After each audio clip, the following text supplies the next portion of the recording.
Salut à tous, bonjour et bienvenue sur ma chaîne Un jour moins budget, une chaîne où on parle de gestion budgétaire et de partage sur le domaine, en ce qui concerne le domaine du budget. Alors je vous ai partagé déjà une première vidéo pour vous expliquer un petit peu mon parcours, où j'en suis venue à parler de budget. Une première vidéo où on parlait budget, vraiment, on est rentré dans le vif du sujet, dans mon propre budget pour comprendre aussi. J'espère que ça vous a aidé, ça vous a donné des idées et surtout l'envie de réaliser le vôtre. Mais je ne vous ai pas montré tout mon matériel.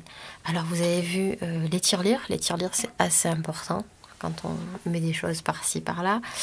Mon cahier, tout est dedans, hein, en plus de mon suivi de mon budget mensuel. Je vous ai aussi présenté celui qui m'accompagne au quotidien, où il y a mes dépenses hebdomadaires et mensuelles. Et enfin, je vais vous parler de ces deux petits nouveaux que vous voyez là. Et c'est eux où il va bientôt avoir mon épargne aussi physique. Alors, il faut savoir que mon épargne est virtuelle, pour le peu que j'ai de côté. Parce qu'en général, je vais remarquer que depuis 6 mois, j'ai réussi à épargner, mais pour des choses qui étaient en date courte, vous savez, comme les DLC, les dates limites de consommation. J'ai un voyage dans 3 mois, ok, je donne tout. Donc ça va, j'ai réussi. J'ai fait 3 superbes voyages grâce à ça. Mais sur le long terme, je me suis dit, j'ai pas grand-chose. Hein. Je travaille sur mon fonds de secours, mais ça avance pas très très vite. Hein. J'ai eu l'idée de faire des enveloppes prévisionnelles, mais presque à l'année. Je pense que c'est le mieux. Ça va un peu plus loin. Donc vous avez ici en avant-première ce magnifique petit carnet de princesse. Je pense que la petite sirène serait très jalouse. Voilà, parce qu'il n'était pas très cher. Que j'ai trouvé sur Amazon. Donc il n'est pas joli, hein, il n'est pas customisé. Alors vous verrez le deuxième, vous le connaissez peut-être certains, il y a une action. C'est pire. Mais j'ai eu cette idée-là pour me servir de toujours du système des enveloppes, mais pour les épargnes. Alors vous savez par exemple, depuis quelques années, vous avez la grande mode du batch cooking. Pour moi, le batch cooking, ça n'existait pas, c'est juste que je cuisine beaucoup trop et qu'il en reste pendant plusieurs jours. Mais bon, sinon c'est une technique, le batch cooking. Quand on fait ça bien, on prend plusieurs ingrédients, on les met bout à bout, on les cuisine, presque on les réchauffe, on arrive à les combiner certains entre eux sur les jours suivants de la semaine. Ça nous fait une semaine avec des menus et c'est super. Eh bien, je me suis dit que pour la dépense, pourquoi ne pas faire pareil pour budgétiser un peu tout ça. Par exemple, ce que j'aimerais faire, donc c'est à partir de janvier, je vous montre, hein, pour l'instant c'est assez vierge de tout, puisqu'il n'y a rien dedans. Là où j'aimerais mettre 10 euros, 20 euros, un petit peu d'argent tous les mois, ce sera vraiment prévu dans ma partie épargne de mon budget mensuel. Hein. Donc je vous montre les catégories. Peut-être que ça peut vous donner des idées. Moi en tout cas, ça me donne très très envie de commencer. J'ai hâte de commencer. Mais on va attendre janvier pour ça. Laissons passer les fêtes. Donc le fonds de secours, pour moi, il doit monter en virtuel. Mais pourquoi pas? Pourquoi pas 10-20 euros en fin de semaine sur une catégorie, atterrir là et puis après finir en virtuel. Hein. Je ne vous dis pas qu'il faut blinder vos épargnes. Avoir trop d'argent en liquide chez soi, c'est quand même dangereux. Donc le fonds de secours, puisque ça doit quand même rester notre priorité numéro 1. J'y reviendrai, mais le fonds de secours, je l'ai dit la dernière fois, vous avez un problème, un électroménager qui tombe en panne, un souci, une grosse note de frais, réparation voiture ou autre, vous êtes très très content de retrouver ça. Donc voilà, même si mettons là-dessus, il y a peut-être 100 euros au final à l'année, on sera content de les trouver. Ensuite, j'ai pensé à l'épargne recevoir. Et oui, recevoir, c'est quelque chose avec mon mari, on aime beaucoup recevoir, je vous l'avais dit, on aime bien manger. Recevoir, alors c'est en dehors des anniversaires ou ce genre d'événements, ça coûte quand même toujours de l'argent, ça vient aussi beaucoup impacter votre budget alimentation de la semaine, etc., que vous étiez peut-être fixé. Donc pourquoi ne pas avoir, je vous propose, pourquoi ne pas avoir une enveloppe dédiée à ça, dédiée à votre plaisir de recevoir. Hein. D'ailleurs, quand ça atteint une somme un peu sympa, 80 ou 100 euros, voilà, vous invitez du monde. Vous invitez les gens que vous aimez, les gens qui vous sont chers. Pas forcément besoin d'un événement, proposer une invitation. Moi, c'est quelque chose que j'aime beaucoup. Alors, je sais que mes proches, ils viendront nécessairement avec un dessert, des boissons, quelque chose. Hein, ils ne viennent pas les mains vides, mais on sait que ça coûte de l'argent. Donc, ce serait plus rassurant de se dire, ben tiens, Je sais que je peux faire cette soirée en étant tranquille parce que j'ai mis une petite somme. Donc voilà, j'ai appelé ça l'enveloppe recevoir. Une petite note pour être élégant. Ensuite, cette enveloppe auquel je pense, c'est l'épargne santé. Alors l'épargne santé, pour l'instant, merci, touchons du bois, voilà, ma santé va bien. Je sais que... Enfin, ma santé va bien. Rien dire cette phrase. Pour l'instant, j'ai la chance de ne pas avoir de problème de santé, mais je sais que mon fils va bientôt, par exemple, porter un appareil dentaire. Alors, on s'est dit avec mon mari qu'on augmenterait peut-être notre mutuelle à ce moment-là, mais je suis pas sûre de me dire qu'on va pas avancer d'argent ou pas avancer de frais. Je suis pas très confiante sur le sujet. Et de manière générale, l'épargne santé, c'est quand même quelque chose avec lequel on ne joue pas avec la santé. Je l'ai déjà dit. Je l'ai déjà dit pour mon épargne, enfin pas mon épargne justement, mon enveloppe mensuelle sur la santé, c'est quelque chose qui me rassurait quand même que ce soit là. Quel que soit, j'ai pas envie d'imaginer quoi que ce soit, mais voilà. C'est là, que ce soit pour un appareil dentaire, imaginez le dentiste, moi-même je porte des lunettes, tout est ici, tout serait ici dans ce domaine-là et un peu en avance. Dès que les sommes de toute façon qui sont là sont un peu conséquentes, elles basculeraient en virtuel. De toute façon, je ferai des virements. Ensuite, l'enveloppe voyage vacances. Alors, il y a déjà une enveloppe, il y a déjà une enveloppe virtuelle ou un compte titre pour moi qui est ouvert chez Boursorama sur le sujet. Il n'y a pas grand-chose dessus parce que je viens bien de l'utiliser. Mais ce serait une petite enveloppe où vous avez... voilà, on ferait une moite-moite. On ferait une moitié virtuelle et une moitié physique parce que je dépenserais quand même des... Je pars pas à l'étranger, c'est pas prévu. J'aurais quand même des dépenses en euros pour tout ce qui est sortie, alimentation, enfin tout ce qui est en catégorie variable, mais au moins se dire je les ai eus, je me suis donné un petit coup de pouce, peut-être 100, 200 euros pour ces vacances-là, ou pour partir peut-être avant mes grandes vacances d'été, partir un week-end en famille, ce serait sympa, ce serait ici. La catégorie Noël. Vous allez me dire, mais c'est bon, Noël, c'est ce mois-ci? Eh ben non. Puisque Noël, finalement, moi, j'ai commencé à épargner juste 3-4 mois avant. Ça suffisait pas. Vraiment, ça suffisait pas. J'ai pour projet d'attaquer l'épargne de Noël en janvier. Ouais, je sais, c'est un peu fou. Mais même si je commence par 10, 20, 30 euros, voilà, se dire qu'en septembre, quand je voudrais peut-être septembre-octobre attaquer mes courses, eh ben, j'ai peut-être une somme assez sympathique pour attaquer, sans piocher nulle part. Surtout qu'il y a la rentrée en septembre qui est assez violente. Donc, moi, j'ai pour idée d'attaquer dès janvier. Si vous me suivez, si vous êtes d'accord avec ça, je vous encourage à le faire aussi. Le fioul. Alors, le fioul, c'est quand même un poste de dépense. On peut rien y faire. Hein, c'est comme ça, en location, on subit un peu la situation. Même en chauffant moins... Moi, ce que j'aimerais anticiper, c'est avoir un peu d'argent en avance parce qu'en fait, quand on recharge le fuel en avance, par exemple en été, il y a des saisons où c'est un peu moins cher, ce serait d'avoir cette somme. Alors, cette somme de fuel à l'hiver, c'est presque un salaire entier dans l'année quoi, qui part là-dedans. Hein. Enfin, peut-être un peu moins, j'exagère. Mais vraiment, je crois que j'en suis pas loin quand vous vous retrouvez en plein hiver ou que ça rallonge et qu'il fait froid, si l'hiver est un peu rude, c'est compliqué quand même. Donc l'idée pour moi, ce serait d'avoir une enveloppe avec une belle avance là-dessus et pouvoir acheter ce fioul hors période pour qu'il soit aussi moins cher. Une enveloppe pour la maison, pour l'entretien. Vous savez, l'entretien, il y en a toujours, qu'on soit locataire, qu'on soit propriétaire. Moi, je suis locataire. Mais il y a quand même pas mal de choses de courant qui sont à ma charge et que je veux entretenir. Donc voilà, une enveloppe, pas de mauvaise surprise, qui soit ici.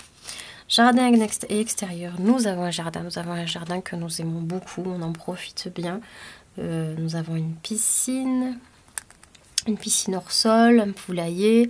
Mon mari a un potager. Nous avons aussi un très bon jardin, un très bel extérieur, quelque chose que nous apprécions vraiment dans le sud. Et pour ça, ça nécessite quand même des frais, que ce soit pour le jardinage, que ce soit pour l'entretien de la piscine. Par exemple, l'été dernier, mon mari, il a créé vraiment une terrasse, un espace en bois, un truc en ameublement magnifique. Et ben ça a quand même eu des frais. Donc je me dis, est-ce qu'on serait pas un peu plus en sécurité pour le printemps si on avait dans cette enveloppe-là peut-être 200 €, quelque chose comme ça. Ce serait peut-être plus à l'aise. On serait peut-être plus à l'aise, pardon. Et puis finir d'aménager cette terrasse, une chaise longue qui s'abîme, ce genre de choses. Voilà, ce serait ici. Ensuite, les anniversaires avril-mai. Alors moi, là-dessus, je suis quand même garnie puisque mes 3 hommes, mes enfants et mon mari, leurs anniversaires sont sur cette période-là, la même période.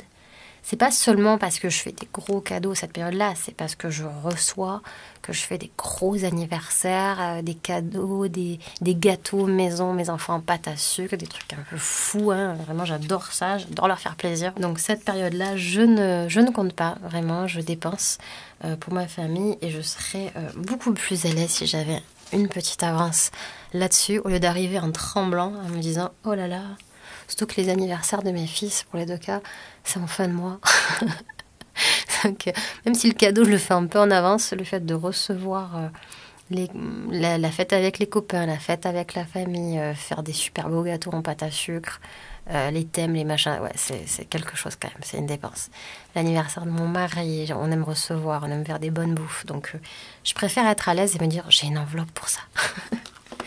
Enfin, les activités extrascolaires, ça c'est commun à tout le monde. Voilà, mon grand fait du tennis, de la musique, il y a quand même du matériel, il y a des licences, des choses à payer.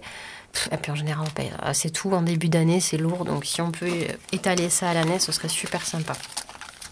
Voilà, donc là, il lui manque vraiment la déco et surtout l'argent à mettre dedans. Oh, mais j'adore ce truc. Alors moi, j'ai eu parce que ça suffisait pas. Hein. Ça, c'est mon idée. Mon idée, les enveloppes prévisionnelles à l'année. Je vous montrerai ça un temps, je me casse complètement la figure avec cette idée-là. Mais je trouve ça sympa. Alors déjà, arriver à l'ouvrir, ce serait bien. Donc ça, c'est le petit classeur de chez Action, mais qui valait pas grand-chose. Mais on comprend mieux pourquoi il valait pas grand-chose, parce qu'en fait, il est qu'à 2 anneaux. Il n'y a rien qui fonctionne. Alors il faudrait que je trouve On vous vend ça comme étant une certaine dimension, mais c'est pas la vraie dimension. Donc pour l'instant, regardez la version low cost. La version, c'est une enveloppe, hein, de base, pliée. Ouh, soyez jaloux. Il me reste des étiquettes, donc je les ai mises là. Voilà, ça fait un peu de la peine. Mais écoutez, moi je crois à la magie de Noël. Peut-être que je vais avoir un vrai Filofax. Mais bon, pour l'instant, moi je fais avec ce que j'ai et c'est pas grave. Hein. On fait de la gestion budgétaire. Je suis pas là pour vous en mettre plein les yeux ou vendre du rêve. Non, pas du tout. Il y en a d'autres qui feront ça mieux que moi. Moi, non. Mais promis, ça va s'améliorer, ça. Déjà, je veux savoir si ma théorie arrive à remplir ces enveloppes, ça tient la route. Parce que sinon, investir pour investir, ça sert à rien. Alors, l'enveloppe animaux qui me semble essentielle, je vous l'expliquais, puisque mes doigts en témoignent, parce que j'ai fait les 3 vidéos le même jour. Hein. Voilà, j'ai un petit chat. Petit chat et 3 poules, donc tout ce qui va être... Je vais pas prendre de mutuelle pour mes animaux, donc je vais avoir une avance juste confortable. S'il y a des frais vétérinaires très lourds, s'il y a des difficultés, je préfère que ce soit là, ça me rassurerait. Ensuite, des fois j'aimerais qu'il y ait cette somme-là par mois, mais on va pas regarder là-dessus parce qu'on n'y est pas. Ensuite, l'entretien de la voiture, ben oui, j'y participe et c'est normal. L'été dernier, j'étais bien contente. J'avais commencé à me faire une petite enveloppe comme ça parce que je savais qu'on devait changer les pneus de la voiture avant de partir en voyage. Et j'étais très contente d'avoir ma part à payer et de l'avoir en avance. Une nouvelle section que je me suis inventée moi-même. Alors, j'ai beauté, hygiène, chouchoutage. C'est-à-dire que je fais pas grand-chose en termes de chouchoutage, coiffure, esthéticienne, ongles et autres. Mais j'avance en âge. Je me dis pourquoi pas avoir une petite enveloppe avec 10 € par-ci, 10 € par-là et se faire un petit plaisir, je sais pas, un massage, un soin du visage, un truc un peu que à moi. Voilà, je me suis accordé cette section-là. Je sais pas si j'arriverai vraiment à l'honorer. Mais quand on fait autant d'efforts pour tout le monde à l'année, je trouve ça super important. Trouvez aussi votre truc à vous. Si votre délire à vous, c'est d'aller... vous faire les ongles, vous faire masser, je sais pas, faire un cours de yoga, autre chose, ou même aller dépenser 100 balles à Action, mais allez-y, quoi, ça vous détend, allez-y. Enveloppe anniversaire, parce que je vous l'ai dit, hein, les anniversaires tous les mois, c'est un gouffre. Avoir un peu d'avance, des fois pour souffler un mois ou deux, ça doit être cool aussi.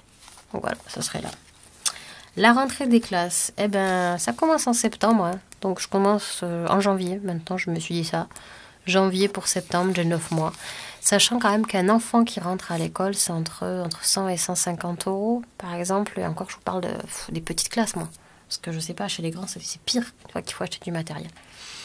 Donc, une enveloppe rentrée, même si je commence avec très peu dedans et que j'arrive même peut-être pas à grand-chose, me dire, ah ben cet argent, il est là pour ça. J'y reviendrai à la rentrée des classes parce que je vous parlerai un petit peu de ma façon de faire pour économiser un maximum, anticiper et j'y reviendrai. On n'y est pas, c'est pas la période, mais en tout cas, avoir une petite enveloppe avec une somme dedans, c'est plus que confortable. J'ai gardé une enveloppe aussi pour moi, je voulais en faire une deuxième, et bien j'ai trouvé que les soirées copines, c'est bien. J'en fais pas souvent, mais en général, quand on en fait, ça peut être un cinéma avec une copine, un restaurant, une soirée chez l'une ou chez l'autre, faut amener quelque chose, et bien je serais contente. Non, j'aime bien leur faire même des petits cadeaux, les chouchouter. Et bien, ce serait là-dedans. Voilà, un petit billet de 20, un petit, voilà, 40 euros, quelque chose comme ça, et bien ce serait pour ça, et j'en serais bien contente. C'est pas dire que je vais économiser 100 euros l'année là-dessus. Hein. Non, on n'y est pas. C'est-à-dire que dès qu'il y aurait la somme, je m'en servirai aussitôt. Ensuite, les défis. J'ai parlé de ma passion pour le défi de 5 euros. Voilà, elle est là-dedans. En attendant mieux en termes d'enveloppe. Et le notaire mensuel où j'en suis là, on en est à 65 euros. Le défi du mois, alors ça dépendra mes idées, mes aspirations pour les prochains défis. Là, il y a celui des soldes. Est-ce que je l'ai là? Bon, je vous l'ai montré la dernière fois. Des soldes, la petite somme à atteindre pour janvier. Ensuite, d'autres idées. Parce que je suis sûre que vous en avez d'autres. Vous allez me donner d'autres idées. Hein, mais moi, c'est déjà, j'en ai trop. Hein. L'achat d'une nouvelle voiture, ça, c'est mon objectif épargne. Dès que j'ai réglé mon crédit, j'y reviendrai, mon crédit à mes dettes. J'ai le plaisir de me dire que j'aimerais bien acheter une voiture. Alors, ce sera une voiture d'occasion. C'est pas un montant dingue que je vise. Et c'est surtout en virtuel, mais mettons, je vous donne un exemple, je vends quelque chose sur le Bon Coin, ça ne pourrait pas encore arriver, je fais un peu de Vinted, mais c'est tout. Je vends un truc sur le Bon Coin, ben forcément j'ai l'argent en espèces, je vais le mettre dedans, quitte après à le transformer et le mettre en virtuel sur mon épargne, un compte titre Boursorama que j'ai créé spécialement pour ma voiture. Ensuite, une épargne à l'année pour habillement et chaussures. Oui, parce que ces enfants, hein, ces petites bêtes, besoin de chaussures assez souvent. Hein. Je crois changer tous les 3 mois des chaussures. Donc, ce serait bien d'avoir une enveloppe pour ça. Ensuite, une enveloppe électroménager à remplacer. Ah, c'est vraiment l'enveloppe qui fait pas rêver. Mais bon, moi, j'y pense parce que ma télé, elle doit avoir 10 ans, si c'est pas plus. La machine à laver, pas loin. Et bon, pour l'instant, tout marche et c'est super. Mais le jour où ça va plus marcher, je vais pas l'anticiper, hein, je vais attendre que ça meure. Le jour où ça va plus marcher et que ça devient quand même faire la machine, la lessive à la main, non, quand même pas. Je peux me passer de certaines choses, mais pour une question de confort, hein, quand on vit à 4, c'est vraiment quelque chose que je pense qu'il faut. Alors il y a les fonds de secours pour ça. Hein. Mon mari me disait d'ailleurs, mais tu peux avoir un fonds de secours, c'est pas la peine de créer tout ça. Mais je serais bien contente de trouver 10 euros, 20 euros pour filer un coup de pouce, voire plus. Donc, électroménager, me dire que j'atteins un objectif à peu près de 300 euros dans cette enveloppe, même si après ça part en virtuel, je serais tellement sereine de savoir que c'est pas grave. Cet appareil vient de mourir, hein, après 10 ans, 15 ans de bons et loyaux services, c'est normal. Hein, malheureusement, l'obsolescence est là. Et je serais plus sécurisée d'avoir ça. Enfin, une dernière section, divers, courses, gestion budgétaire. Je m'en sors bien avec mon petit matériel. Ça m'a pas coûté très cher. J'ai pas forcément des produits super, hein, des produits durables dont je suis très fière, mais je pouvais pas faire mieux. L'occasion, j'ai pas trouvé grand-chose. Je pense que c'est pas encore tellement à la mode ce que je fais, même si ça le devient. Mais voilà, si je veux acheter du matériel, me dire que j'ai une petite enveloppe pour ça. Quand mes feutres préférés ou mes styles de friction tombent en rade, ce sera là-dedans. Peut-être un jour pour acheter mon Filofax de rêve, peut-être. Dette et crédit à avancer. Alors tout ça, c'est en virtuel. C'est budgétisé, bien sûr. J'utilise la méthode Snowball ou boule de neige.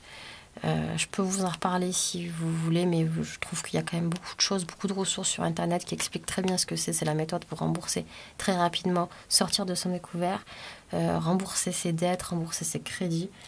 Là, c'est un petit peu la même chose que je disais, je vends quelque chose sur le Bon Coin ou autre, j'ai un peu d'argent. Autant que ça aille là-dedans, c'est une priorité avant toutes les autres, mais j'ai une enveloppe qui existe. Voilà. Cette somme-là, normalement, elle part de mon salaire directement tous les mois. Mais elle a le mérite d'exister ici. Enfin, deux dernières catégories. Vous êtes toujours là, vous n'êtes pas mort? Tant mieux. C'est l'épargne pour acheter une maison. Ce serait mon rêve, moi, d'acheter une maison. Donc, j'aimerais avancer à ouvrir un PEL. Donc, le PEL, chez Boursorama, aux conditions sur lesquelles je me suis renseignée, il faut au moins avoir un apport de 400 € et ensuite, au minimum, faire un virement mensuel de 160 € par mois.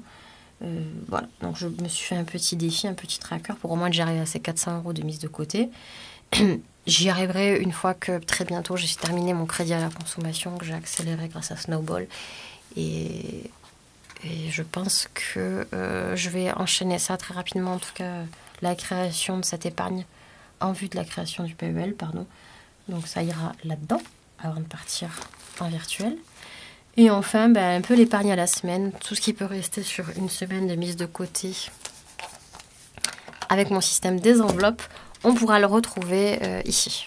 Voilà, vous savez tout de mon batch cooking, je dirais, budgétaire à venir à partir de janvier. Donc si vous êtes prêts vous-même à relever le défi et à faire à avoir la même idée, je vous encourage à avoir un petit classeur comme ça, ou si c'est pas le cas, des petites enveloppes que vous allez mettre ensemble et vous savez que c'est déjà mis de côté. Voilà. Considérez que même 1 € sauvé, c'est déjà quelque chose que vous avez mis de côté, vous avez fait l'effort et pour moi vous avez réussi la mission. Je me fixe pas de somme là-dessus. J'ai pas mis forcément. Je mettrai des trackers quand il y aura de l'argent pour noter, juste à savoir à quelle date j'ai mis les choses. Mais franchement, s'il y a des semaines, il n'y a rien, enfin si des mois, pardon, il n'y a rien, et puis il y a des catégories qui seront plus avantagées que d'autres, c'est pas grave, personne ne m'en tiendra rigueur, c'est à moi, ça m'appartient, et tant pis. Voilà, je vous remercie d'avoir suivi cette vidéo, j'espère que ça vous a donné des petites idées pour faire la même chose pour vous. C'était un plaisir de vous retrouver sur cette chaîne. Un jour mon budget. Un jour mon budget, cette idée de nom, elle est venue tout simplement. C'est un peu comme la phrase « Un jour mon prince viendra ». Vous savez, ce truc utopique qu'on fait croire aux filles. C'est un peu le truc utopique auquel moi j'ai envie de croire. Un jour mon budget, je le tiendrai vraiment. Là, il est au stade, il a 6 mois, c'est un bébé. Il n'est pas autonome. Je me trompe, je tombe encore, j'apprends. Mais c'est assez stimulant et assez passionnant d'apprendre à le faire. Donc autant partager ça avec vous et peut-être, qui sait, ce serait super, vous donner des idées et vous aider aussi dans votre quête de la gestion budgétaire. Et n'oubliez pas, un petit pouce si vous avez aimé. Et vous savez qu'également on peut se retrouver sur Instagram, Un jour mon budget, où je développe plutôt des petits articles sous forme de slides pour avoir des infos nécessaires. Voilà, n'hésitez pas à m'écrire, j'y répondrai avec un grand plaisir. Je vous fais un gros bisou et je vous dis à bientôt. Bye bye.